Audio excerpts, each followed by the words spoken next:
তো গাইস আজকে আমি একটা বিয়ে বাড়িতে চলে যাই বিনা অনুমতিতে। কারণ আমাকে তারা নিমন্ত্রণ দেয়নি, আর আমি হচ্ছে নির্লজ্জ লোক। মানে কোথাও মাংনায় খাওয়া হলে আমি ছাড়ি না।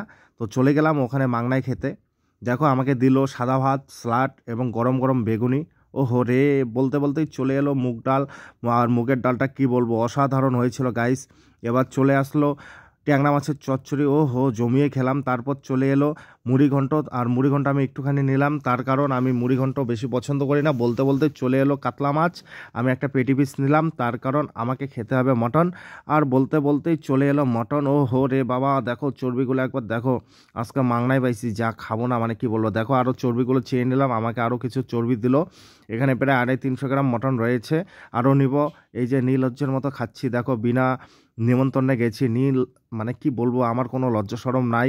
যদি ফ্রিতে খাওয়া হয়, মাংনায় খাওয়া হয়, আমি সবার আগে দৌড়াই। ওহো রে বাবা, যা স্বাদ হয়েছিল মানে কি বলবো। আমি মোটামুটি এই খাবার খেয়ে 1 মাস আর পায়খানা করবো না, তার কারণ এত দামি দামি মাংস, সেগুলোকে গু হিসেবে বের করবো না।